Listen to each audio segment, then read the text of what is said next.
Here are the starting lineups for tonight's game. First for the visiting Firebirds of Carthage College. Number 3, a 6'2 junior from Rock Island, Illinois, Colton Sigel. A 6'3 sophomore from Chicago, number 4, A.J. Williams. Number 5, a 6'4 junior from Milwaukee, Wisconsin, Antoine Nesbitt. Number 15, a 6'5 senior from Harwood Heights, Illinois, Philip Bolodovich. And number 50, a 6'8 sophomore from Chicago, Julian Campbell. Carthage is coached by Steve Jarakovic.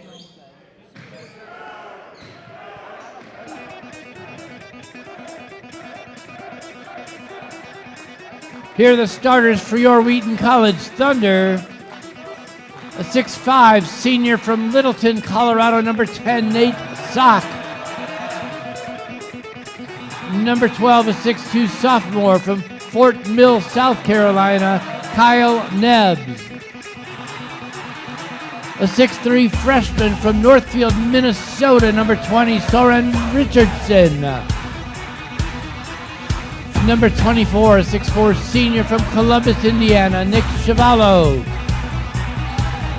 Number 35, a 6'9 grad transfer from Tempe, Arizona, Connor Braun. Wheaton is coached by Mike Schauer, assisted by John Tanner and Timothy Watts. The officials for tonight's game, Kevin Raher, Jerry Scherzenegger, and Tom O'Neill. And alongside Xavier Jones, I'm Aiden Kong. And Xavier, what are some of the things that you're looking forward to in tonight's matchup? Hey, we're starting up conference play here in the CCIW, and this is a big game for both of these teams. Carthage coming off of 2 big wins, an OT win a week ago and another win against Milliken on the road. They're looking to get another one here, but Wheaton is trying to find its legs. They're looking to get to 500 in conference play as we turn the corner in league games in the month of January. Looking to protect the king tonight. Yeah, right now the Firebirds currently second in the CCIW, 4-1 in conference play. And let's roll from King Area. And the tip controlled and won by the Firebirds. Firebirds will be without A.J. Johnson. He's been out since the North Central loss. As you said, defeated Milliken 88-78 in their last contest on Saturday. Here is Antoine Nesbitt, and he'll be called for a travel, so an early turnover for the Firebirds. Yeah, nice defensive possession there. Schiavello able to slide his feet, get in front of Nesbitt. He got through the screen and was able to just stay tall and force the travel. And for the Thunder, currently on the outside looking in terms of the CCIW tournament, 2-3. Currently do not hold a head-to-head to Milliken and Augustine, who are also 2-3. And what a great night of basketball it is. First home game of what is to be the year of the Dragon. 8 on the shot clock. Here is Nick Chavallo against Nesbitt. Kicks it back to Sock, but they turn it over. And now here comes Philip Bulanovic on the fast break, drives inside, shot no good. And Connor Braun able to gather in the defensive rebound. Meanwhile, in the ensuing possession, that shot will fall for Nick Chavallo. Yeah, right on time. Nick Chavallo pushing the break. You love to see that from your main guy, getting the rebound on the defensive end and then pushing the floor and go getting an easy bucket. Chavallo was relatively quiet in their last game against North Park in terms of scoring. And a fight for the ball. Bulanovic, ball still loose. It goes out of bounds. And it'll be Thunder ball. Yeah, you mentioned it earlier. No A.J. Johnson in the lineup today. But with A.J. Johnson, without him, they have 4 other players that are averaging double digits. They've had some trouble on these first few possessions getting some buckets. Credit Wheaton for that, but there's a lot of guys on this team that can contribute putting points up. And a stoppage to play because Connor Braun hit the deck hard. Instead comes Ty Ferguson. Hopefully Braun is okay, one of the leaders on this team. Coach Schauer has spoke very highly of him, taking more on this leadership role for the Thunder. Early 2-0 lead. Ferguson right off the bench, drains the triple. I mean, that's a money ball. You come in fresh off the bench, come up off the screen ready to shoot, and that's nylon from the three-point arc. Freshman 5'11" out of Columbus, Indiana, career high 11 points in their win against North Park. And meanwhile, Julian Campbell will be talking about him tonight. Yeah, we sure will. Carthage's leading scorer, sitting at 6'8", 279, a big guy with a lot of reach. Soren Richardson was just rejected by Campbell, and you mentioned the scoring from Julian Campbell. 15.6 points per game, leading the team. It's just been amazing. 5 career double-doubles so far for him. Here's Nate Sock taking the three. Sock, that one's too strong. The rebound gathered in by A.J. Williams. And it looks like Julian Campbell will now hop onto the sideline. So both big men, Connor Braun and Julian Campbell, not on the floor. Yeah, 2 points of emphasis. Obviously, for the Firebirds, your leading scorer in Julian Campbell, but also Connor Braun, coming into this game, has played 410 minutes of game time this season. He's obviously a huge piece of this Wheaton team, and for both of these bigs to be out is really hurting both of these clubs. Antoine Nesbitt for the Firebirds comes up short. Ensuing possession, Kyle Nebbs, boom goes the dynamite. There it is. He's hitting 39% from three-point land. That is outlandish numbers, and he's on target tonight. Meanwhile, in the ensuing possession, Colton Sigel comes up short in a fight for the rebound, but unable to get his Ryan Johnson. Now here is Nick Chavello. Fast break, Chavello, good passing, one more. It's Ty Ferguson down the baseline. Ferguson looking for somebody, finds Sock. And now the Thunder will slow down. Nebbs inside, stripped, but he's going to be fouled. And so Kyle Nebbs will go to the free throw line. Yeah, nice cut off the screen from Chavello.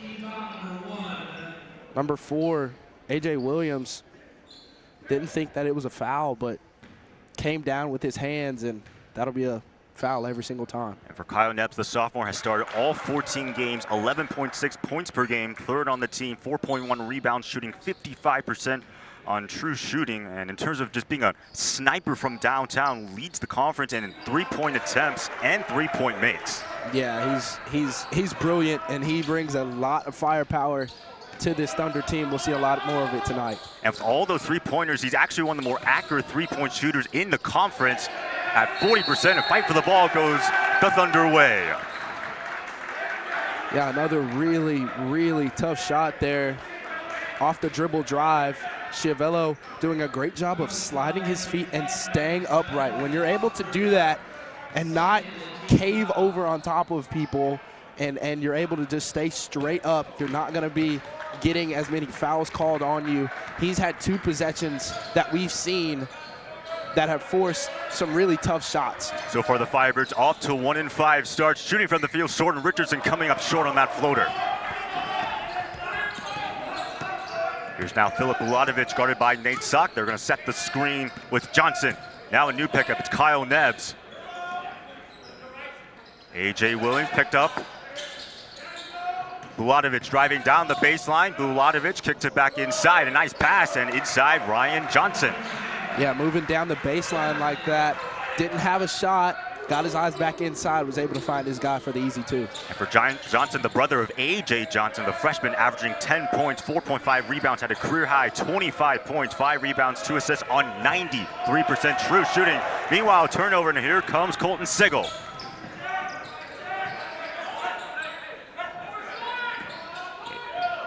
Here's Buladovic, gets the double team. Buladovic has to kick it outside. Wide open for 3 is Sigel. Comes up short, fight for the rebound, and it's gathered in by Johnson.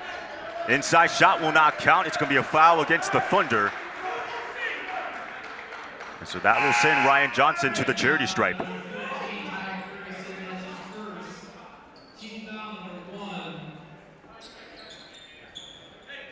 Yeah, A.J. Johnson, who is not dressing tonight, is their primary three-point shooter. So it'll be interesting to see how the Firebirds can create extra shots and see if they can get some 3 balls to fall. Buladovic coming up short, and Nate Sock, who was defending Buladovic, able to grab the board.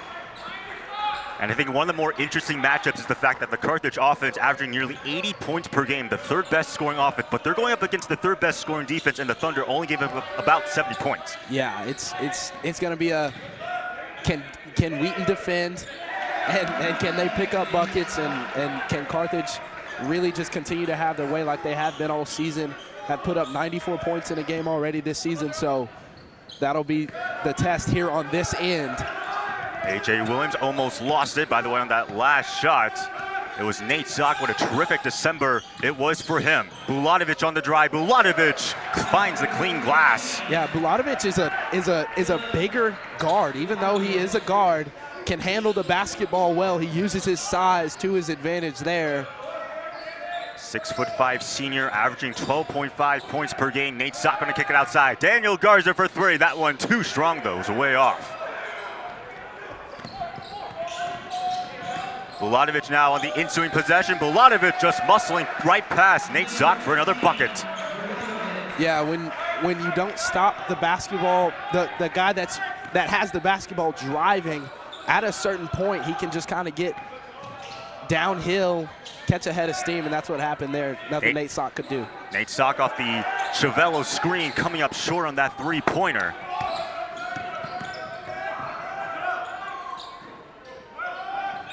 Again, the Thunder, despite their overall record being 3-11, 2-3 in conference play, and from now on, those conference games are going to matter a lot. Yeah, like I said earlier, as we get a steal there. Here's Daniel Garza on the ensuing possession. Garza able to get the shot to fall. Nice move, but yeah, as we were talking about, conference play is about to start kicking up. As of right now, you're about to see a whole lot of CCIW play from here on out until the conference tournament. Got to be able to lock in, and even though we're only halfway through the season, these games really matter. And good news for the Thunder, Connor Braun, who limped off the court, is looking to check back in alongside the freshman Soren Richardson. Carthage, meanwhile, cuts it down to a 1-point game. After a somewhat hot start for the Thunder, they're now shooting 4 of 10. Here's Nate Sock. Sock tries to find Kyle Nebbs. One more pass to Daniel Garza. He hits the three. There it is. He was strong on the other shot that he had. He's butter on that attempt, and that's kind of why he's in the game. He's a great defensive player, great leader on this team, but also provides the three ball here and there when Wheaton needs it. Daniel Garza has started twice, but he's played in all 14 games. Nice shot there by Carthage. Once again, down to a 2-point lead. And for Bulatovic, leading score for everyone with 7 points.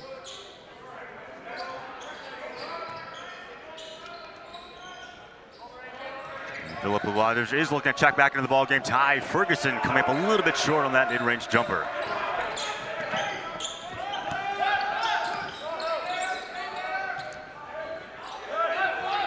(15-13) lead in favor of the Thunder. Here comes a three-pointer by Bulatovic, too strong. Ferguson with the board. And Nate Sock will take a timeout with the Thunder holding on to a 2-point lead. And Xavier, what are your thoughts so far in this ball game? Yeah, so far it's a guards game. The bigs for both of these teams. Obviously, Connor Braun is back in the game, checked in, but it's going to be who can sit down and defend, and who can just get quality shots. There have been some really tough shots on both ends of the floor, and both of these teams have guys to be able to make those tough shots. But the easier that you can create those shots and get open looks, the easier it is going to be able to get them to fall. Wheaton's been moving the ball around quite a bit and getting some pretty good looks. And then also Bulatovic has been able to create for himself. Colton Sigel had one where he created for himself as well. But if you're the Firebirds, you want to see the ball move around a little bit more, and Wheaton's been doing a great job of that so far. And if you've been following Wheaton basketball, obviously not the start that Coach Schauer, I think many people envision, being 3-11, which is actually tied for the worst start in program history through their first 14 games alongside the 1940-41 team. But what's interesting to note for the Thunder is that they're 2-8 in games decided by 10 points or fewer. So they've kept a lot of contests close. They seem to have the pieces of the puzzle. They just can't put the puzzle together to mount these W's. Yeah, that's been the story of this team. This team is not a bad team. This team, on paper, is not 3-11, but they've just got to be able to figure out in those late moments who can they lean on, who can step up and make plays. and they got to be able to figure that out. No better time than now. Nice defensive play by Carthage. By the way, Antoine Nesbitt was the one who scored on that last Carthage possession. Here's Bulatovic coming up a little bit short by before the board, and it's going to be a foul going against the Thunder. It's going to be against Ty Ferguson of Wheaton. Yeah, a foul underneath there, but Bulatovic was a little bit uncomfortable putting that shot up against Connor Braun. The taller guy kind of matches up with his build a little bit more. We'll see how that affects this game. Connor Braun in the game, and he'll be in the paint guarding up. Inside, and no good there is Anthony Bernero. Firebirds finished 18-9, 9-7 last year. Good enough to be third in the CCIW, the third year of Coach Jurakovic. Lost in the conference semifinals, but a really strong squad this year. Chavello rings in the three. Yeah, he had a transition bucket earlier, but that time just a catch and shoot. Tall guy, it's hard to get your hand up and contest that one. He's able to make that one fall through. And for Nick Chavello, missed the first couple of games, but he's been on fire ever since he's returned. Average 11.8 points per game, 5.6 rebounds. Shooting 41% on true shooting. There's now Nick Chavello. He's guarded by Antoine Nesbitt. Nathan Clark just checked in the ball game. Soren Richardson from the top of the key comes up a little bit short there on that three-point attempt. Yeah, they set the down screen for him. Got an open look, just couldn't quite get it to fall. Here is Nesbitt. Shot will not count, and a foul. And what's also interesting to know is that for the Thunder, they actually have the worst scoring offense, averaging only 65.2 points per game, but they're going up against the second worst scoring defense in the Carthage Firebirds, giving up 76.1 points per game. Yeah, that's the tail of it. They're the Wheaton's offense against Carthage's defense, and vice versa. And it's going to be a tale of who can do better at what they've been bad at. And a lot of paradigms that you can look at this game. We just talked about Wheaton's offense versus Carthage's defense. Here comes a three-point attempt. It's buried. Tanner Lamb right off the bench. The junior out of Salt Lake City, Utah, makes the triple. Yeah, that was money. A really good contest, but he was able to rise up and shoot the ball while he was in the air. Absolute cash. Kyle Neves, one more pass. Good passing by the Thunder. Here's Nathan Clark, 15 on the 30. He's picked up by Bernero. Send the DHO. Here is Nate Sock driving inside, kicks it back to Nathan Clark for three. Comes up a bit short though. Yeah, if you're a Wheaton fan, you love to see Nate Sock creating on the offensive end. He's really good at drawing defenders, has great vision, and was able to kick it out there for Nathan Clark. Daniel Garza looking to check back in. Nice pass inside to Bernero. Contact and a foul. Going to go against the freshman Richardson. Yeah, and that happened. He was so wide open there because of how Nesbitt is able to get downhill off of those screens so quickly. That time, number 24, Anthony Bernero, was able to slip the screen and get a step on Connor Braun, and he was able to go up and draw the foul to go to the stripe. For the Firebirds, this will be their first two attempts from the line. What's interesting about this offense is that they're really good at drawing fouls and going to the line because they lead the CCIW in both free throw attempts and free throw made per game. Yeah, for sure. But they are missing their guy from that is their best from the stripe. AJ Johnson shooting 87% from the charity stripe. Missing him today, so they'll have to really lock in and hit their free throws. But like you said, they have been historically very good over the season. And for the Firebirds, entering this contest, 69.2% from the free throw line, second worst in the CCIW. Despite getting a lot of attempts to the line and making a lot of them, not necessarily the most accurate team.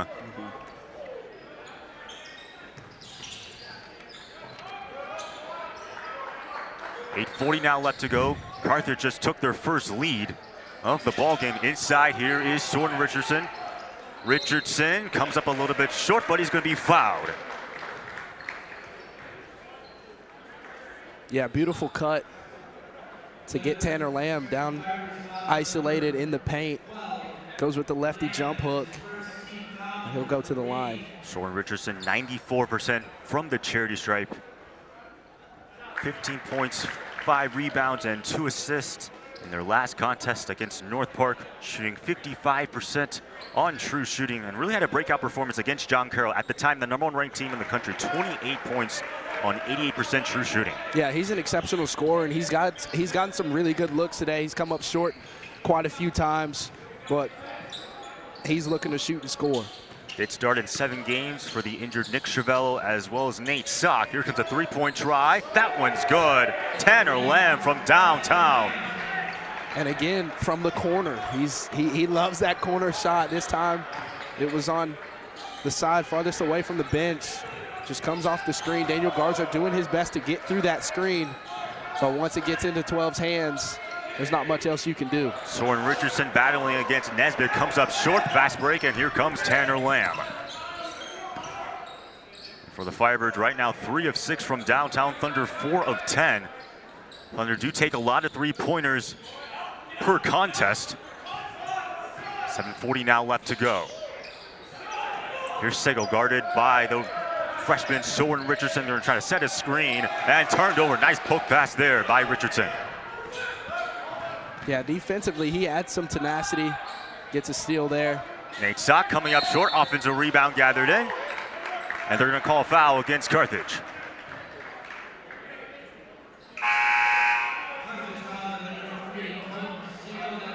That's what happens when you push the ball in transition. You're able to draw defenders that are scrambling, trying to pick up a man, and then you get open shots, open opportunities.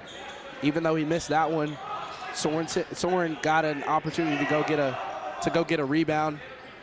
It's what you love to see if you're a Wheaton basketball fan. And even though the Firebirds' scoring defense is the second worst, they actually have the second best defensive rebound, averaging 28.36 defensive rebounds per game, so they don't really allow a lot of second chance opportunities. Nick Chiavello coming up short on that shot. Here comes Sigel on the ensuing possession. A.J. Williams, shot no good, but a foul. Yeah, A.J. Williams has been quiet through this first 13 minutes. He's a primetime scorer, especially with A.J. Johnson out of the game.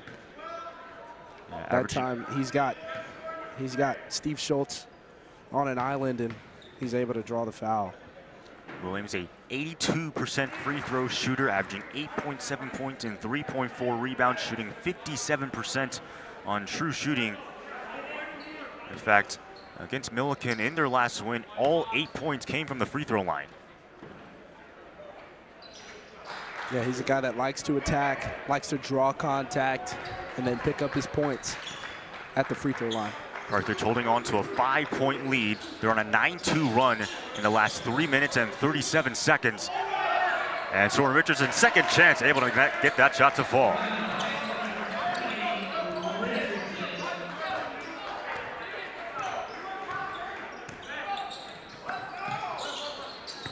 There's A.J. Williams, finds some room from beyond the arc. He drains the triple.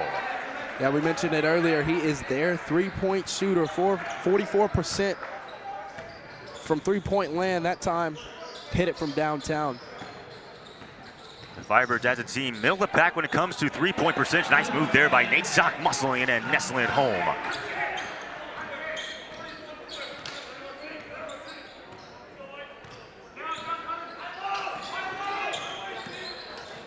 Here's Bulatovich, double team, fouled. And once again, we talked about Carthage being able to draw fouls. They keep going back to the line. Yeah, and I tell you what, Bulatovich's first step is very, very smooth. He hit him with a jab step to the left, and he was able to explode out of his stance to get a step, which forced Steve Schultz to step over late and draw the foul. Of course, for those who've just joined us, Julian Campbell, who was in the starting lineup, just left for the Firebirds. Just a unicorn of a score. Hopefully he's all right, but right now we can't see him, or actually we can see him. He's near the exit, but looks like he's getting worked out by the training staff. But the Firebirds have had to play without him, but so far holding on to a 6-point lead.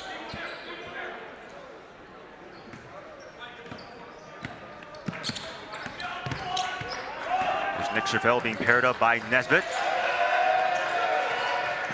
Carthage bench pleased with the defensive effort.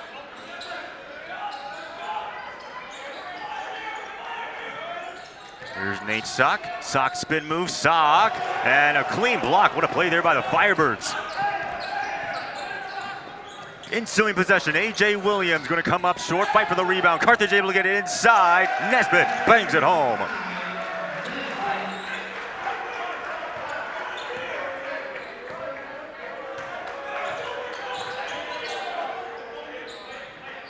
Carthage has made 3 out of their last 4 field goals. An 8-point lead and another turnover.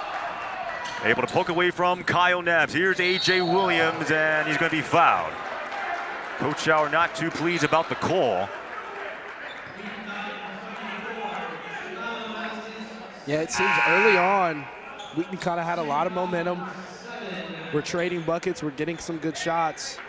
But as of the past few minutes, Carthage has been able to get to the line, get some open shots, get some open looks.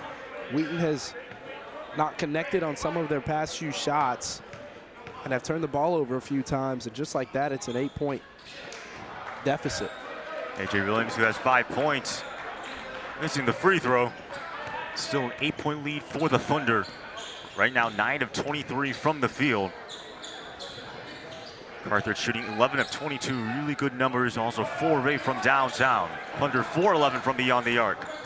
Here's Soren Richardson. Chavello will take the 3. Chavello, no good. Yeah, 4 for 12 now from 3-point range, and beautiful take there by Buladovic. 4 for 12 from 3-point range.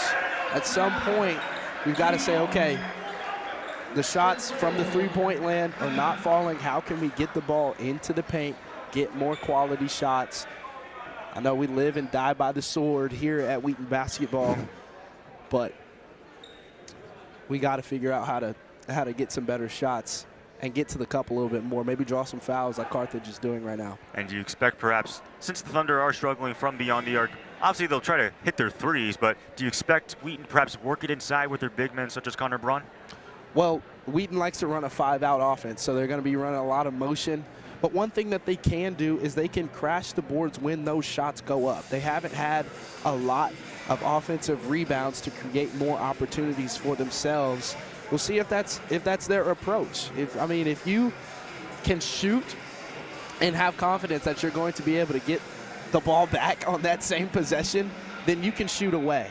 But it's either going to have to come down to getting the ball deeper, getting it into the lane, getting paint touches, or shooting and then crashing the boards. Crashing the boards is going to be very key.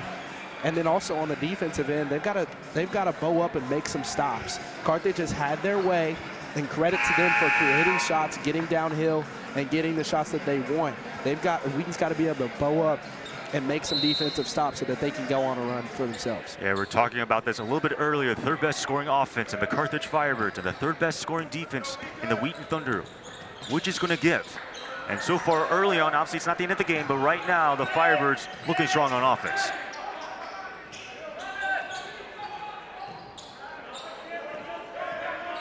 Here's Nate Sock driving inside now, kicks it back out. Nick Chavello from downtown, and that one won't fall. And it seems throughout the second half of this first half, the defensive energy from the Firebirds has kicked up enormously from the first few minutes. That's something to watch as we go throughout the rest of the game here. Ryan Johnson rings out 3-pointer. 10-point lead for the Firebirds, their largest lead of this ball game. Nate Sock now inside, and they're going to call a defensive foul. Colton Sigel thought he drew a charge. Yeah, the whole Carthage bench thought he threw a charge, but he's still moving, and that's what it was. He got his body in position, but just didn't have his feet set for long enough, and that's a defensive foul every single time. 5 team fouls now against the Firebirds. Thunder with 7 team fouls. And a nice fadeaway there by Nate Sock, arguing his case for a potential 3-point play, but still able to get that bucket. Yeah, Nate Sock obviously wanting to get into the paint, wants to stay near the cup. He can shoot the 3, but he's most comfortable right up underneath the bucket. Colton Sigel comes up short, and we're going back to Nate Sock leading the team in points per game, nearly averaging 14 points a night, and won his first CCIW Student Athlete of the Week award, becoming the first Thunder player since TJ Askew won it back on February 20th, 2023. Yeah, he's been amazing for this ball club. One more pass to Soren Richardson. Oh, the three won't come through. Yeah, he just hasn't been able to get it to fall tonight, but he's going to continue to shoot it. And once he gets hot, it's lights out. Thunder now 4 of 14 from beyond the arc.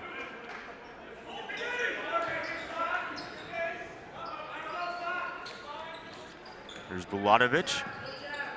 A.J. Williams now picked up by Ty Ferguson, who came in early. Has gotten some increased minutes as the season has progressed. Pass inside, what a nice feed, and banging it home, Ryan Johnson. Another stoppage of play as Carthage is back up by 10. They've had some large success bringing Nesbitt off of the screen. Wheaton's going to have to defend that. That's been something that Carthage has leaned back on a little bit. When they need a big bucket, they've gone to that. Nesbitt making the right decisions, getting the ball where it needs to be, or driving it and taking it in when he needs to. That's got to be a point of emphasis on the defensive end. If you're the Thunder, you got to be able to shut that down.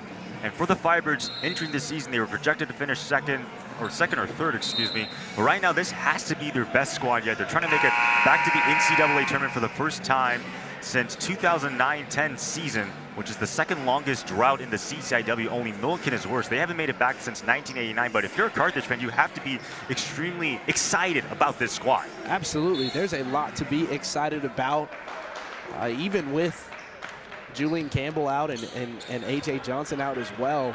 There's still a lot of guys that can play, a lot of guys that can contribute. There's a lot of talent wearing red and black this year. And for Soren Richardson, that three-pointer rings in and out. And once again, it is Firebirds ball. And obviously, everyone's looking at the fact that Elmhurst currently leads the conference. Only one loss on the year, undefeated in conference play at 5-0. And the only ranked team in the CCIW. The Firebirds were briefly ranked in the preseason and throughout the season, especially against their win against UW-Whitewater. We'll talk about that a little bit later, but you know that this is a good squad. Yeah, absolutely. From top to bottom, they play really well and are able to create turnovers, create tough shots, and then go down and get them whenever they feel like it. Nate Stock just turned it over. That's only the 5th turnover for the Thunder. They had 12 turnovers against North Park on Saturday.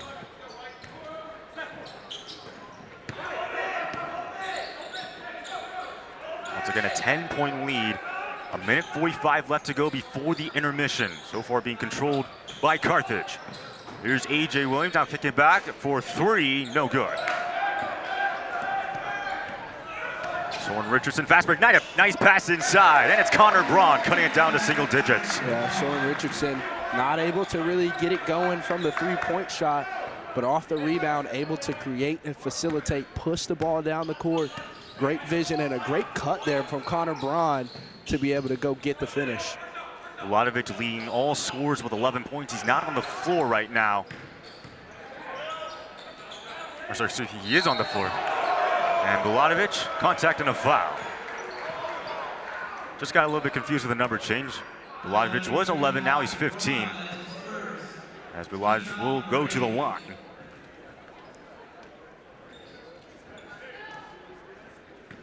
For Filip Bulatovich, averaging 12.5 points, leading the conference in rebounds, 8.4 per night. And look at this, 22 double-doubles and 1 triple-double, so far in his career as a senior. Incredible. Yeah, triple-doubles are very hard to come by, so if you can put together a few of them even, that's really good. He's a top-notch player. Last year, averaged 16 points, 8 rebounds, 4 assists, shot 55% on true shooting. Named first team all CCIW. What a decorative career he's put up here at Carthage. Lead is cut down to 9. Here's Chevelle guarded by Nesbitt. And 12 on the shot clock, 46 seconds left before halftime. 8 now to shoot. Sock will take the three. Nate Sock won't fall. Thunder continuing to struggle from downtown. They are now 4 of 16 from beyond the arc. Overall shooting 11 of 30 from the field, 37%. Firebirds 13 of 28, 46%.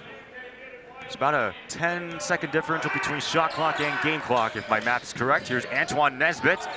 Now it's Ryan Johnson inside. Johnson fading away. Oh my goodness, got that shot to fall. Nick Chevelle looking to put up one more shot. It got blocked by Bernero, but it's going to be a foul going against the Firebirds.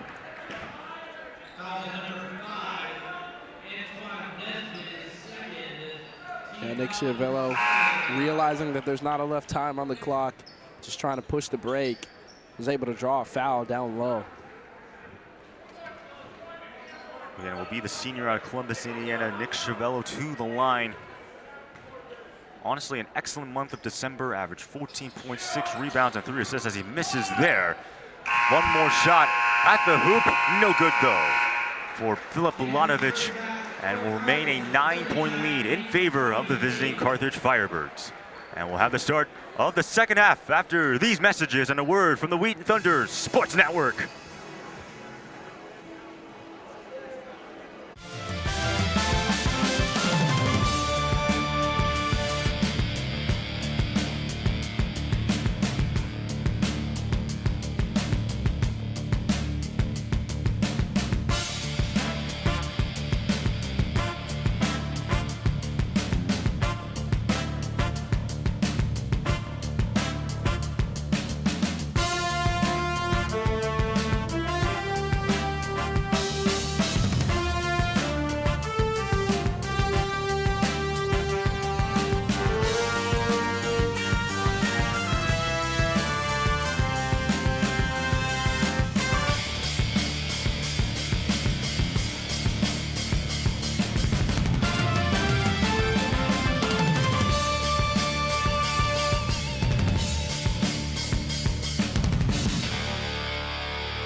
Wheaton was definitely the best place, for me that I could have ever gone. I look back just making the decision to come to Wheaton. I'm so grateful, for everyone in that process who helped lead me to Wheaton. I feel like I've grown in just so many different ways, looking back to my freshman year, even just thinking about it now, to kind of where I am now, and really couldn't have asked for any better place to be. And honestly, again, it's a testament to all the people that I got to surround myself with every day here. When I saw him play in high school, I came back and told Coach Banner, he clearly is talented enough, but he is so small. Growing up as very short, skinny, kind of out-of-place point guard, I think that's really where you have to have a chip on your shoulder to know and go in that, I've put in the work and I deserve to be on the court here. But to be honest, he wasn't the best player on his high school team, and then he wasn't the best player at Wheaton for 4 years. But honestly, very quickly into his first few practices, I could tell we had somebody pretty special. But he is, by all measure now, one of the all-time great players to ever put on a Wheaton jersey. But he's also going to be the type of young man that you can point back to and say, this is what a star player looks like, behaves like, and acts. I think looking back early on in my career, I really was afraid to fail. And that's something that we talked about a lot, was throw all your dice out there, put all the chips out there. And don't be afraid to fail. And that's something that we kind of worked on together. And that's really what helped us gain trust. And for me, my past, 2-3 years, I was really able to play more free. When you get a young man like Tyson, you realize you got something pretty special as a coach, because in a lot of ways, he became the leader of our team.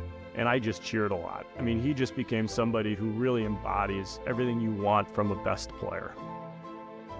It's honestly such a great honor, and it's something that, I never really thought was on the table. I do describe the Justice Trophy regularly as the Division III Heisman for men's basketball. It really is in many ways the most prestigious award that is given out in men's and women's basketball at the Division III level. It not only measures the basketball ability of the men and women at Division III basketball, but also the academic and service of those individuals. So it's a total award that really encompasses not only just the talent level, but really the most outstanding student athlete in our sport. The initial feelings were just like of gratitude and thankfulness to Wheaton, to Coach Shower, to Coach Panner, everybody who invested in me during this time. I thought he was better than people probably perceived. The fact that he wasn't on any All-America lists, preseason lists, surprised me given the career he had had to that point. And I think he kind of carried a little bit of that chip on his shoulder into this season and used that as motivation. I'm not going to let anybody outwork me. I think that's really kind of where it comes from and stems from, is just wanting to win badly enough to where, you're willing to sacrifice. One of the things I love about Tyson is he averaged over 5 rebounds a game, and he's not much taller than me. So he just simply was relentless to go rebound the basketball, and knew that given our personnel, that was going to be a potential area of weakness and that he needed to help us there. I honestly believe if I didn't show up for a week, Tyson would have made sure our team did exactly the same thing we did when I was there. And so his legacy will be brought up over and over and over again, whether I'm here or not, because he's going to be on the wall and that trophy's going to be downstairs. The academic reputation of the institution is so high that the students we get here are really self-motivated to do well academically. That matters to them. So they're typically pretty good students on our roster. And then because of their relationship to Jesus, there's a sense that we should serve others and try to model that as Jesus did. Looking back on the Israel trip and Zimbabwe trip, those are two things, just looking back on my career, that I will never forget. The relationships that we built out there were just so incredible. Go to the Holy Lands, we're going to do all those biblical sites and really study the Bible on that trip. And our trip to Zimbabwe, which Tyson also went on, we did clinics and did service projects, and we are going to visit the historical sites and do some fun stuff in addition to playing some games. But we're going to do it in a different context than most Division III basketball programs. There's just so many incredible things about those trips. Makes the whole time at Wheaton, and specifically a Wheaton basketball player, just so special. All he cared about was winning, and that just makes life easy for a coach. Because if your best player cares about that and your best player has his work ethic, it's hard for other people to come up with too many excuses. They sort of follow because he's just such a great leader.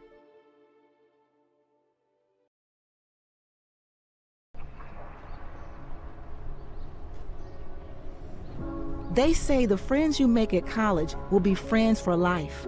We say the friends you make at Wheaton College will not only be lifelong, but life-changing.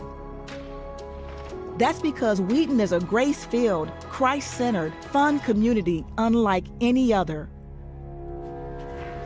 From talent shows to all-school communion, Christmas celebrations to hip-hop battles, you'll have opportunities every single day to express who you are and how you see the world, to lead, work, serve, and worship together, to define your convictions with peers and mentors who support and encourage you, and expect your friendships to last not only on campus, but throughout your life as part of a Wheaton family that spans the globe. This isn't just an educational experience. It's an unparalleled journey that you can only find at Wheaton.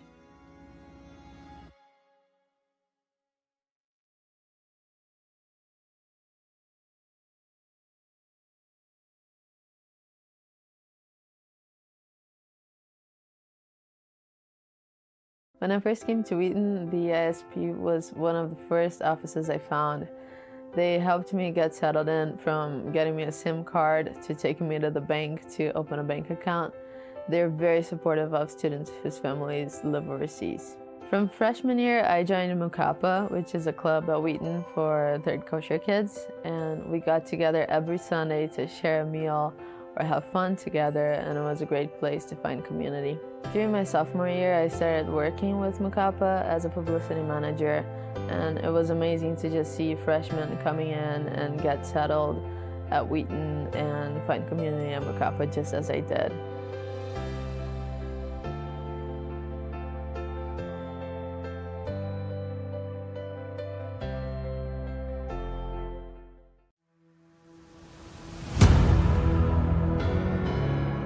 From psychology to business, health to history, Wheaton College offers 150 plus majors, minors, and concentrations, and 20 plus grad programs, all taught by world-class scholars who will mentor you, motivate you, and prepare you for the career you want. But the top-tier academic experience you'll find at Wheaton doesn't stop at career preparation. Here, we want you to think big picture. See the world through a Christ-centered point of view. Make connections between your faith and your interests and your studies. Pursue academic excellence, not at the risk of your faith, but for the sake of your faith. In the end, you'll have developed a vision for vocation and a passion for service, while strengthening your wisdom and character. That's what makes the Wheaton experience so profound and so long-lasting. It's a whole person preparation for your whole life's journey.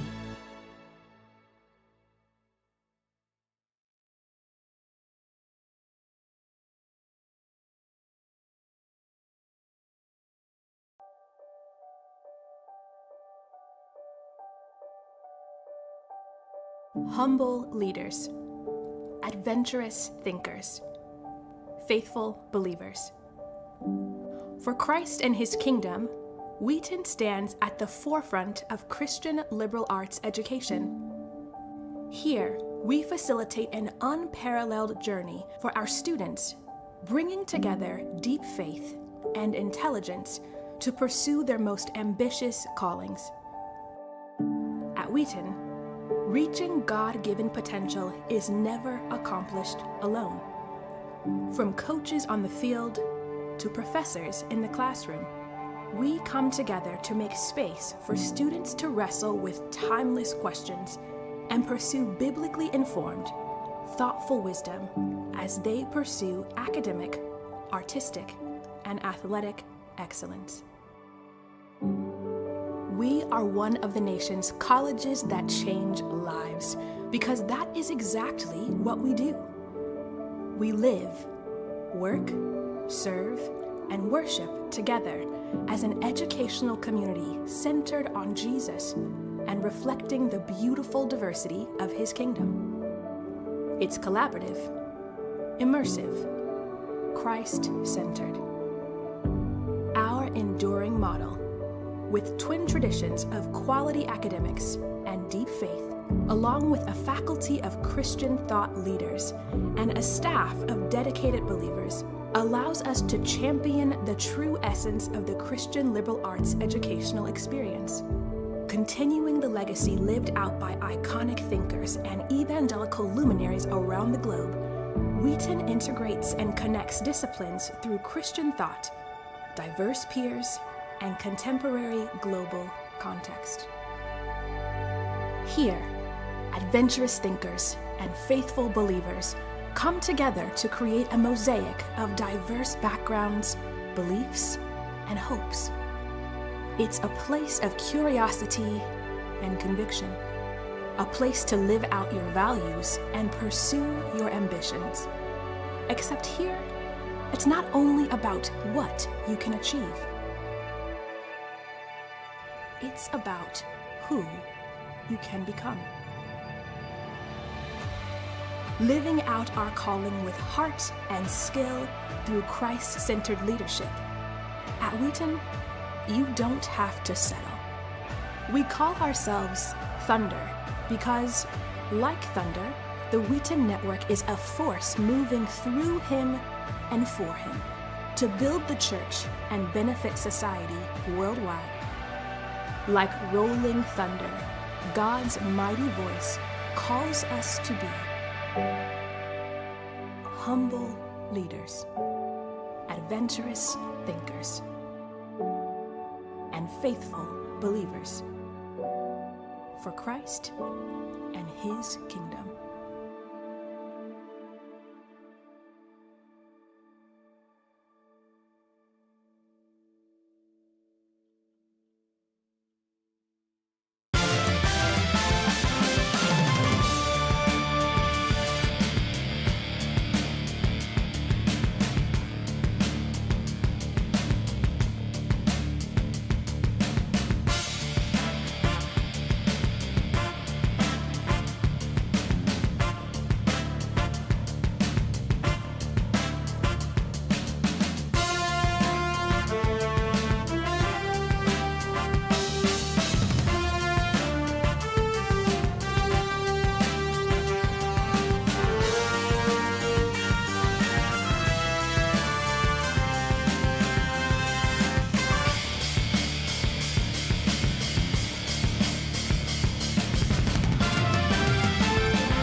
Welcome back to the start of the second half between the Wheaton Thunder and the Carthage Firebirds, with the visiting Carthage Firebirds leading by 9. And Xavier, we knew that the Firebirds, they were going to come with a lot of offense, and so far they proved it in the first half. Yeah, they absolutely have. 20 points in the paint, have really had their way to get inside and get the shots that they want. Only 4 for 12 from three-point land, but outside of their three-point shots, they've really been able to knock down a lot of them, sitting at 46% from the field. Also, another thing to note, they're 7 for 9 from the free throw line. They've been really getting to the stripe, especially in the second half of that first half.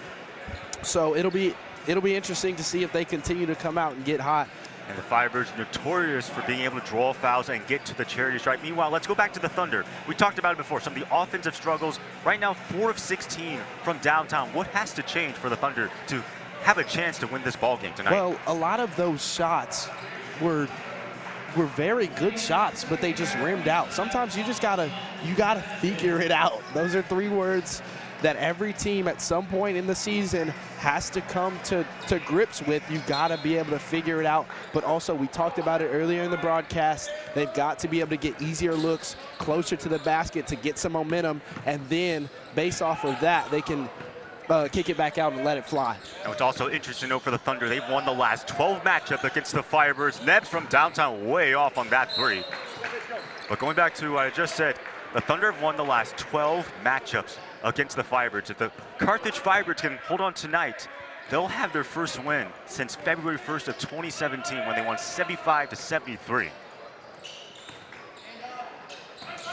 We'll see what the second half has entailed for us.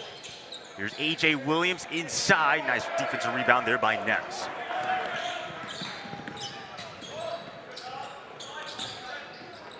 Thunder in the first half shot 14 of 30, while the Firebirds 11 of 30. But as you said, Xavier, a lot of those points for the Firebirds concentrated inside the paint. Richardson from beyond the arc. That one won't fall. And now a foul going to go against Kyle Nebs, being tangled up with Buladovic.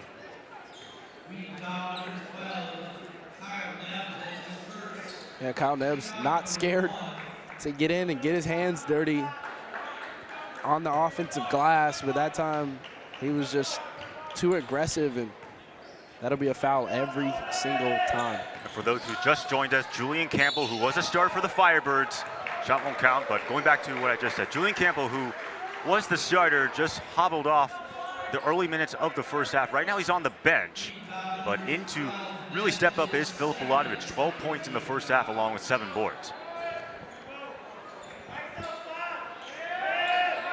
Buladovic against Sock. Buladovic inside. That shot got blocked by Sock. Able to get it back inside though is Nesbitt. He bangs it home.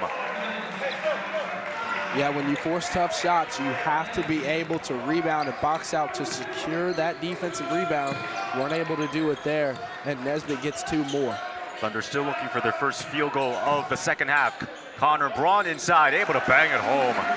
And that's what you want to see if you're a Wheaton fan. That's what you want to see if you're Coach Schauer and this Thunder team, getting Connor Braun in the mix, getting him down low, get some 4 out, 1 in, and let him go to work, and that'll generate offense and generate some open looks around the key. Braun only had 2 points in the first half, averaging 9 points per contest this season. Inside, and coming up short there is Johnson. Beautiful defense there from Nate Sock. He was able to jump but still stay straight up. Great contest there, was able to force a tough bucket and a missed shot. Kyle Nebs inside. It's going to be a turnover going against the Thunder, so once again, Firebirds ball. Yeah, turnovers are an absolute no-no. If you're the Thunder right now, down 11 points, you can't afford to waste possessions and give possessions away. There's going to be some tough shots down the road that they're going to have to make, but if you don't take care of the basketball, you're not even going to be able to get the chance to be able to do that. Nesbitt coming up short on that possession. For the Thunder, though, 5 turnovers in the first half, so being able to keep it clean and not really have a lot of unforced errors. In the second half, they're going to have to be even more precise if they want to chip into this deficit. And the deficit right now is 11. That one went off the foot of Sigel, so it will stay with the Thunder. Ty Ferguson will come in for Soren Richardson. Kyle Nebs to inbound. Chevelle, here's a screen. Chevello kicks it back. Nate Sock now drives inside. Sock motor, no. Ensuing possession, poked away. And now here comes Kyle Nebs and the Thunder. For Carthage, they only had 4 turnovers in the first half. Nebs from beyond the arc, 2 short though. The shooting woes continue for Wheaton. They're gonna have to find other ways to get shots until they can finally get going. The Thunder are now 1 of 12 in their last 12 3-point attempts. And we had the North Central game where the Thunder, they made a lot of 3-pointers in the first half, but they struggled ice cold from downtown. In fact, in that contest, both the Thunder and the Cardinals really struggled to hit from beyond the arc. So it really came down to who can score inside the paint. Ty Ferguson will try to end the drought though. That one will not fall though. So now the Thunder 0 of 4 from beyond the arc. And so far in this ball game, 4 of 20.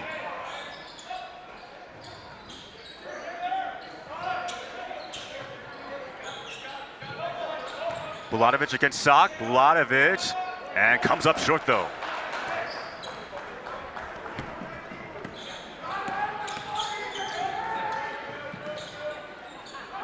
Here's Connor Braun trying to drive down the baseline. Draws the foul. Counted and 1 for Braun. Yeah, tough move from big number 35. We've been at a stalemate at 30 to 41 for the past few possessions. Connor Braun takes it into his own hands and says, I'm about to do what only I can do. He bullies his way down, finishes through the contact, and maybe this is the turning point that what they needed.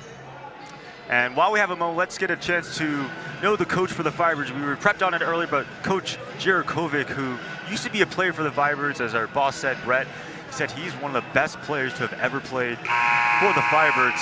And when he was a player, he was actually coached by his dad, Bosko Jarakovic, and then he took over for his dad after 2021. His dad was 371 to 247 in terms of win and loss in 24 seasons. And for the player Jarakovic, he finished his career as the Carthage all-time leading scorer with 2,547 points, which is the 3rd most in CCIW history, the 15th most in Division III, 649 assists, 2nd most in CCIW, and the only player in the CCIW to lead the league in points and assists in all 4 years. Yeah, an absolute legend of a coach. Great legacy that he's left here behind at Carthage, and he will continue to do that. Obviously a really good basketball coach on the other end of his career. Had his first winning season last year, also as a player, won the Jostens Trophy, which Cruikshank won last year back in 2011, the only Carthage player to win the Jostens Trophy. Back here in this ball game, it's a 12-point deficit for the Thunder. Connor Braun on that last possession, able to convert the and 1. Shot is blocked. What a play there by Sock. And here is Nate Sock on the ensuing possession. Daniel Garza from beyond the arc, no good. Offensive rebound gathered in by Richardson though. Thunder now looking to regroup.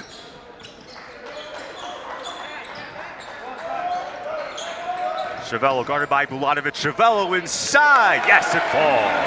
And that's a huge possession right there. You get the block on the other end. You get an open look in the corner, get the offensive rebound, and then your best player is able to drive and get 2 points. Oh, just like that. That was just a great strip right there by Daniel Garza on the defensive end. And now the Thunder with a little bit of momentum. Going up against Nesbitt, shot won't count, but a foul. Going to go against the Firebirds. But that just tells you how quick the game of basketball can turn. Carthage had a double-digit lead. Connor Braun gets an and 1, knocks down the free throw, and then they get a block, another stop, and just like that, it's a 6-point game. A shot inside and another foul. And what's really cool about basketball is you can have a 10-point lead middle of the way in the second half, but you can squander it really quickly, especially if the other team goes on a run and you lose your focus. Yeah, basketball is a game of runs, and you got to be able to generate them when when the game is not going your way, and you're got to be able to stop them and create some of your own offense and create some of your own defense when another team is starting to make a run. Chevello had 5 points in the first half, now to the free throw line, a 59% free throw shooter this season so far.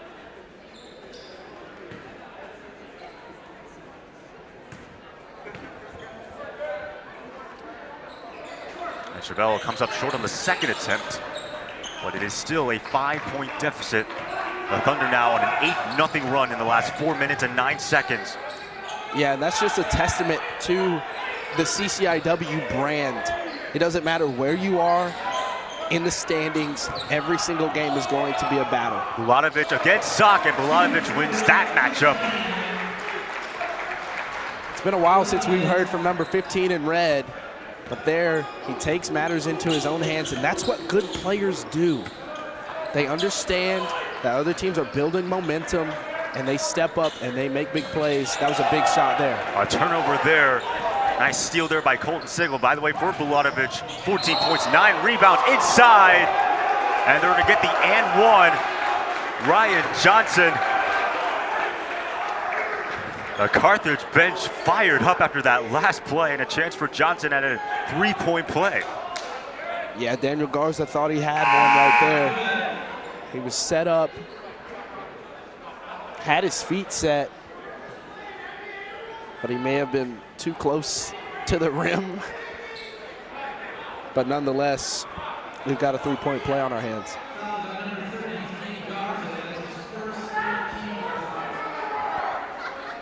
So again, Ryan Johnson, a 72% free throw shooter to the free throw line.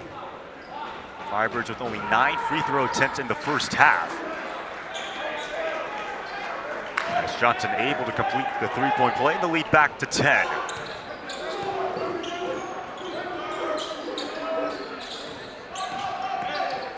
Here's Nate Sock, guarded by Bulatovic. We've seen this matchup time and time again. Counted and one. Back the other way for Nate Sock. And Nate Sock loves that spin move. We've seen it all of his time here at Wheaton. Works to his left, comes back to his right. Bulatovic gets caught there swiping at the ball. Nate Sock able to make a miss, and he's able to finish the 3-point play there from the stripe. At a career high 26 points against Augustana, shot 75% on true shooting, and then in their last game against North Park, 25 points on 67% true shooting. He's really stepped up for the Thunder. Yeah, he really has. Missed some games early on in the season. This is his 10th game with the team, and he has been an absolute bright spot. Bernero able to recover, tries the shot but won't fall. Now here comes Nick Chevello. Chevello using the Braun screen. Chevello almost lost it, kicks it to Connor Braun. Braun, they fake the DHO. 15 now on the 30. Braun guarded by Bernero. 9 on the shot clock. Braun inside, too strong. Connor Braun with a quiet 7 points in this ballgame, along with 5 rebounds. Soren Richardson, 4 points, 7 rebounds. Your leading scorer would be Nate Sock, who has 9 points. Bulatovic kicks it back outside. A.J. Williams from the top of the key drains the triple. And if you're Wheaton, that is the one guy that you don't want to see putting up 3-pointers. He's absolutely money, lethal from beyond the arc. He makes him pay there. First 3-point attempt by either team in a really long time before Nick Chevello responds right back. Talk about lethal. 24 is as well. He has been absolute dynamite from beyond the arc.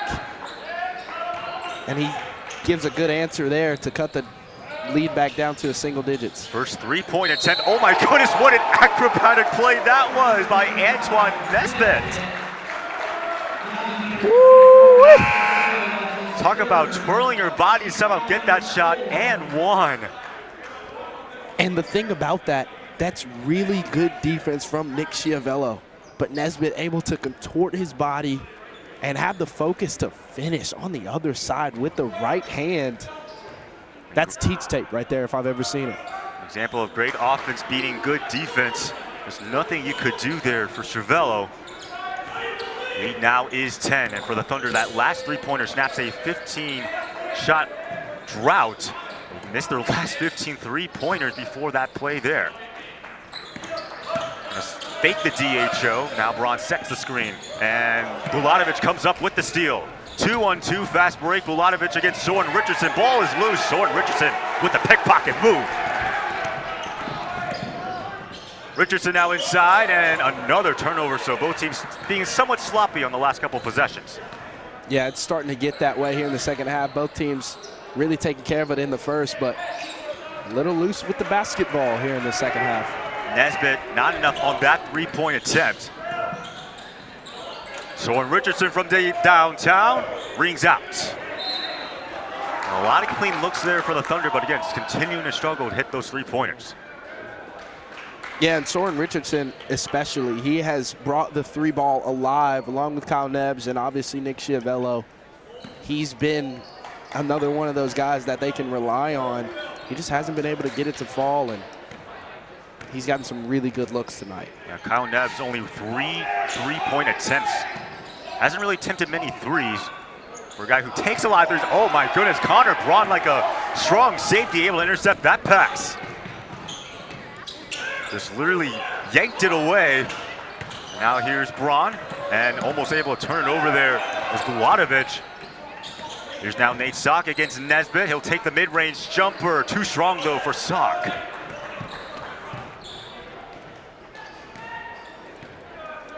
Daniel Garza looking to check in for the Thunder. Colton Sigel also looking to check in for Carthage. 10:20 now left to go. Firebirds holding on to a 10-point lead. Thunder briefly cut it down to 5 before Carthage was able to go back up to double figures. Bernero now from beyond the arc. He drains it. Anthony Bernero from downtown, and a timeout on the floor. My goodness, talk about a huge three from the lefty in the corner. Off the dribble drive, a nice pass out to the perimeter, and Bernero was ready to drill it, and he did. Firebirds now lead by 13. And so 10:10 left to go. What are some adjustments the Thunder have to make here? Well, they've got to be able to get a stop. They've shown that they can generate turnovers on the defensive end. They've got to be able to turn that into points. You see quite a few times where they've gotten turnovers, they've had to come back out and reset everything rather than getting transition buckets. They got to be able to get out and get on the run so that they can really just get some easy buckets. When you're in transition, things are a little bit easier to get. You've got 3-on-2s, you've got 2-on-1s, you've got numbers when you push into the paint off of the transition. And so that's what they've got to look for. They've got to be able to speed Carthage up, create bad shots, and then they've got to go down and score quickly. They've got 13 points to eat up in 10 minutes. They got to figure it out and get it rolling here. And while we have a chance to highlight the Firebirds, I bet one of their most impressive wins has to be against UW Whitewater. At the time, the #1 ranked team in the country. They took them down 77-73, and they won with, guess what, free throws. In the second half, they attempted 21 free throws, 18 of 21. In the first half, they struggled, but offensively really found a spark in that ball game.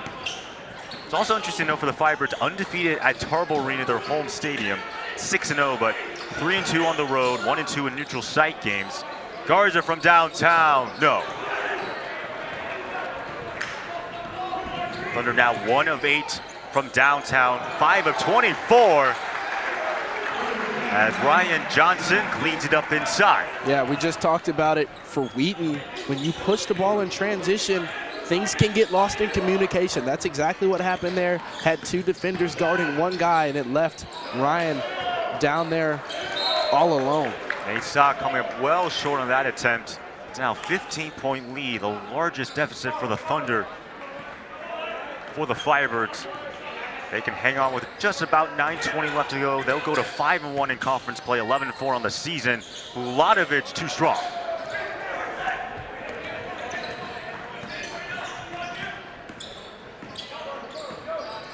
Again, it's really impressive of the fact that the Firebirds, they don't have Julian Campbell, and yet they're still able to get a lot of offensive production. Talk about Buladovic, also Ryan Johnson in double figures. Yeah, without Julian Campbell, without A.J. Johnson, they've still got 3 double-digit scorers on the floor. Like, this is a team that can generate and produce offense, and they've been able to do so far in some unconventional ways. They use Nesbitt off the pick and roll. They've had Buladovic just go in and do what he wants off the dribble drive, and then you've got some supporting cast. Tanner Lamb with 2 threes. Bernero just hit one a few moments ago. This team finds a way to win. So it's going to be a tall task for Wheaton to come back and win it. Carthage right now on an 8-0 run in the last 3 minutes and 40 seconds. Thunder struggling to get anything going. Bernero from downtown, he is cooking. I mean, right on time, off the screen once again. That time Bernero just popped up instead of rolling to the rim. Some miscommunication led to the open 3.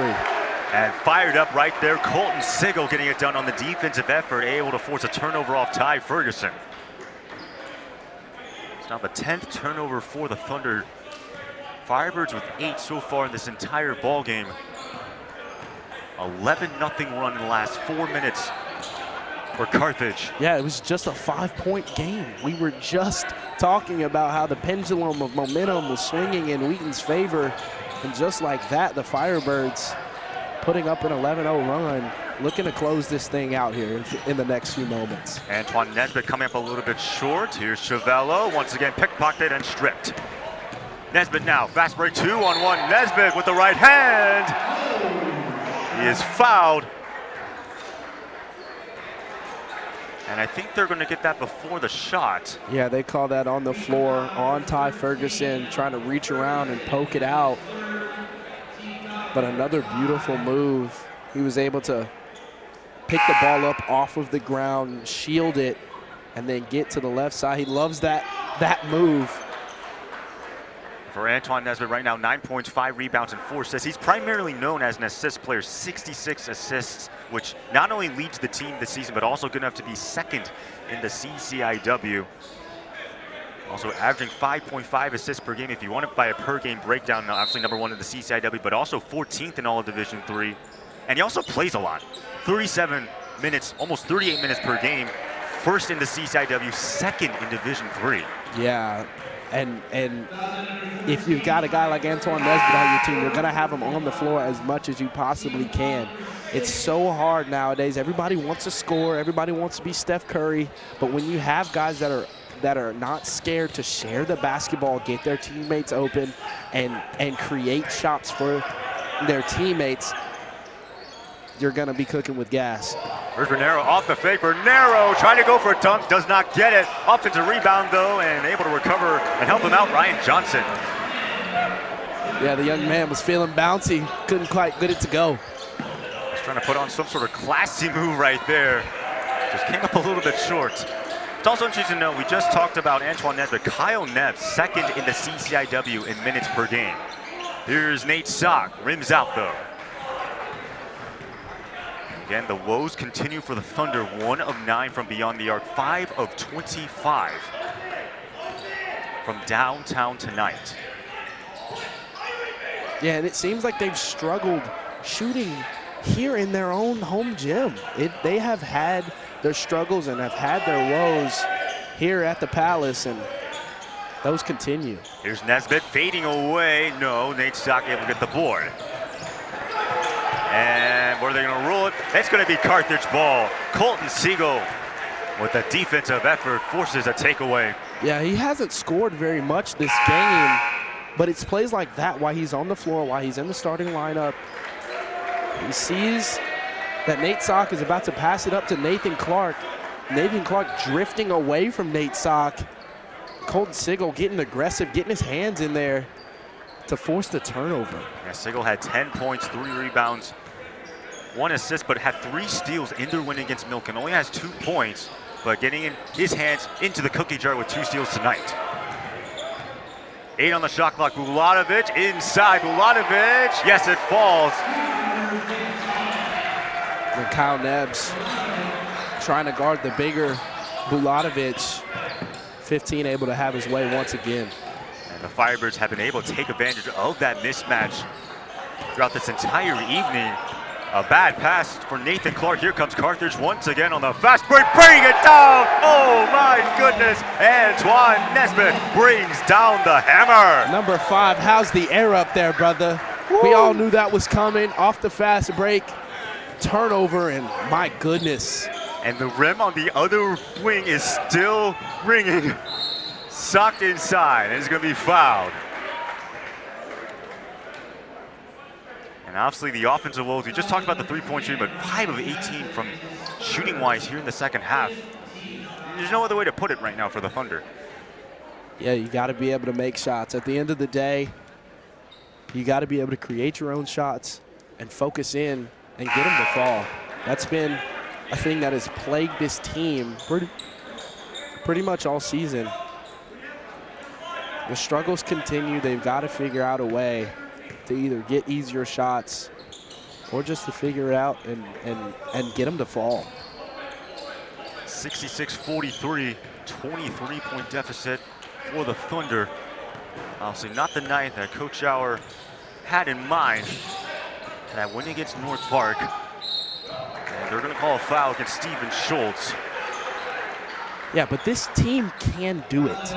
They can do it. They can put together possessions, can put together defensive stops, can shoot exceptionally well from the three-point line. I just know more than anything, Coach Schauer is more disappointed because he knows that this team's potential is not being maximized because of, you know, them not being able to hit their shots and things of that nature. And so this team has the potential to be really, really, really good. They've got a big hole to climb out of in terms of conference play and where they fall in the seeding and how that'll turn out in the conference tournament and so on. But this team can do it. They've just got to be able to figure out ways to string it together.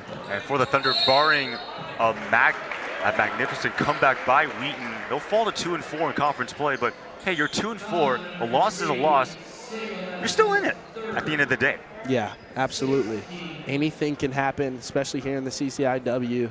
There's no safe game. They've still got plenty of time to turn the ship right around.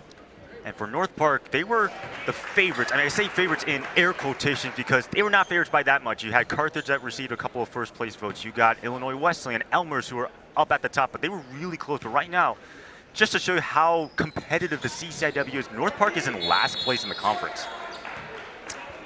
Yeah, and like we said, the CCIW is no children's playground. Every team comes to play. Doesn't matter where you are. Doesn't matter what the rankings said, what your mama and your daddy said about this team or that team. Every team is not safe. For the Firebirds, obviously, this win is huge because they're trying to chase Elmhurst for the CCIW regular season title, which they haven't won since the 2016-17 season. They were in a three-way tie with a bunch of other teams. But they also haven't won the CCIW tournament since 2010, which was the last time they made the NCAA tournament. 68 points now for the Firebirds. The Thunder, who only have 46. This high-powered offense that the Firebirds possess has come to play tonight. And we'll see if they can get to 80 points, because when they do score 80 points or more, they are undefeated, 7-0. Under 5 minutes now left to go. 5 on the shot clock. Sigel from beyond the arc comes up short. Rebound gathered in by Nick Chiavello. Now has 4 boards. Also, in terms of foul trouble, Nick Chiavello and Ty Ferguson each have 4 apiece. Ryan Johnson also has 4 fouls for the Firebirds. Chiavello double team, kicks it to Nate Sock. Sock from downtown comes up short. Offensive rebound by Ferguson. Chiavello, sky hook, no. Out of bounds, and it'll be Firebirds ball.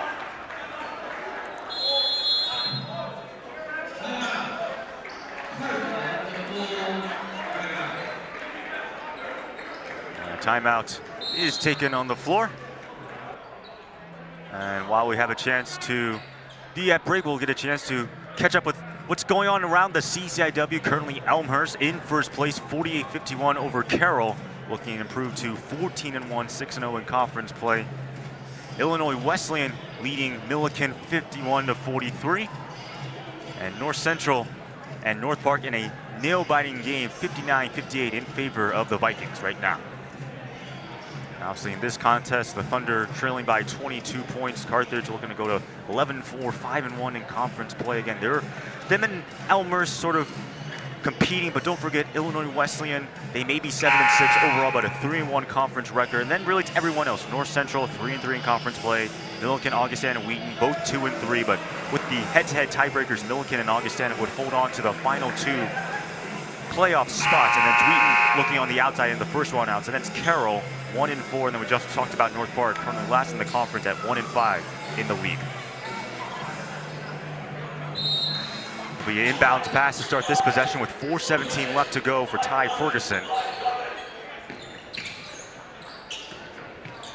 And for the Thunder, they will be hosting Elmhurst on Saturday, part of a 3-game stretch.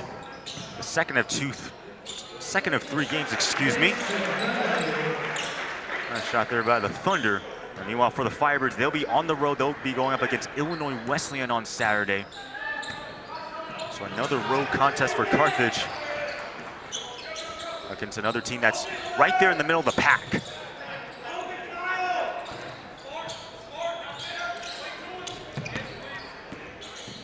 Here is Antoine Nesbitt using the screen. They find it inside. Johnson, 2 to shoot. Johnson fading away. Johnson rings out. Yeah, Johnson really wanted that shot, but Steve Schultz able to stand his ground. Nice defensive possession there by number 5. A couple of the starters are still in the ball game, being Chevelle, Kyle Nebbs. That one from beyond the arc. He hits the 3. There's the sniper, Kyle Nebbs from beyond the arc. Yeah, he hasn't gotten a lot of breathing room tonight. You mentioned that he hadn't really had that many shot opportunities earlier on in the broadcast. They've really been trying to keep tabs on him. That time he gets open and is able to drill it. Under 2:55 left to go. Ryan Johnson against Steven Schultz draws the foul. Going to go against Schultz. Yeah, Steve Schultz trying to get in the passing lane, trying to jump the pass. But Ryan Johnson was able to corral it and keep Steven Schultz on his hip so that he couldn't slide back in front of him, able to go up. And Steve Schultz, one thing about number 5, he's going to give you a run for your money. You're going to have to earn your points at the line. That's exactly what happened there. Ryan Johnson shooting 2. And for Filip Buladovic, a really great performance. 16 points, 11 rebounds, another double-double for him. That gives him now 6 double-doubles, which leads the CCIW, puts his career total to 23. Again, Carthage, they're going to be a huge threat. This CCIW, it really is unpredictable. I mean, you have Elmhurst, we just talked about them. Carthage, their offense is outstanding. Illinois Wesleyan, of course, not too far behind at 1, 2, and 3, respectively. But again, things can change with about 1.5 months left to go before the CCIW tournament. There's Nick Chavello able to bang that shot in. Currently leading the Thunder with 15 points of his own. So a solid outing for Chavello, obviously in a losing effort. 2:20 now left to go, 70-53.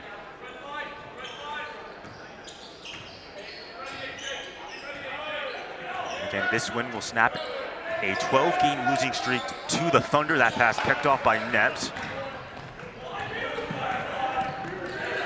Talk about the Ohio State-Michigan, when Ohio State was constantly beating up on Michigan, and then before Michigan finally got its revenge, and I bet it has to feel really good for the Firebirds. They got that monkey off their back. Yeah, that's a really good analogy, actually. There's been a lot of that going on around recently. This CCIW is shaking up, getting some teams that are finding some success against some teams that they usually haven't. Nice steal there by Ty Ferguson. Here comes Nick Chevelle, kicks it out. Kyle Nebbs tries another 3. Nebbs, though, just going to come up a little bit short. And for the Firebirds, they'll play the Thunder once again on February 14th, which is going to be their final home game at Tarble Arena. They're going to be looking for the sweep for the first time since the 2015-16 season.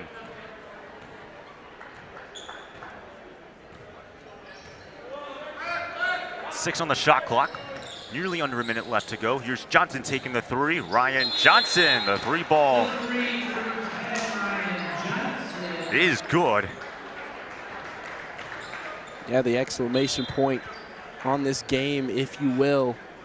Again, Wheaton struggling to guard the pick and roll all game. That time they hit the pick and pop. Ryan Johnson able to bury it from three and inside the closing minute. Of course, for the Thunder, 2 of 13 from downtown. We talked about how they struggled in the first half when it came to hitting it from beyond the arc. 4 of 16. So far in this ballgame, 6 of 29. That three-pointer will fall for Kyle Neves. That now gives him 9 points in this ballgame. Now 3 of 7 from downtown. About a 4-second differential between shot clock and game clock. And stay tuned for the post-game interview as Xavier Jones will be interviewing Coach Schauer right after this ball game.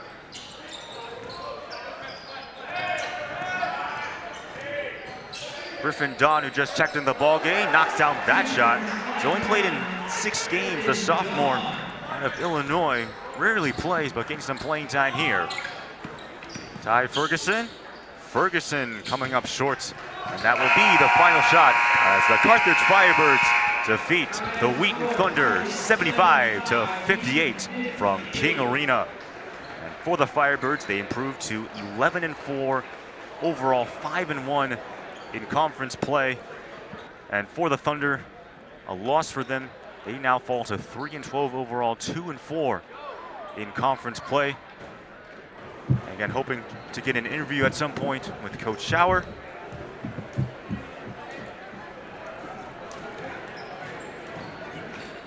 And Xavier, take it away.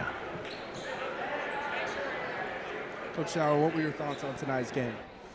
Yeah, pretty simple. I don't know that you even have to get paid to do this. We have so many stretches during our season that we can't make shots. And what will shock people, we have several shooting drills, and guys that have played for me will know the 130 drill and things like that we make at a higher percentage than almost any team I've coached. And we have trouble transitioning that into games. And so, we're really dependent on 4 guys to make shots. And when Soren, Kyle, Nate Sock, and Nick don't make shots, we're going to struggle. And tonight they just didn't collectively. And, some of it is the ability to do it when it matters. We did it Saturday. I sort of felt like maybe we had, found a little something to make shots, but you're not going to win if you shoot what we shot tonight. So we'll see. We'll just keep working at it. Thank you, Coach. Well, that's your end of the game for tonight. Carthage walking away with a 75-58 victory over the Wheaton Thunder tonight. Thank you for joining us here at King Arena. As always, roll, roll, roll, Thunder. So long from the Palace. We'll see you next time.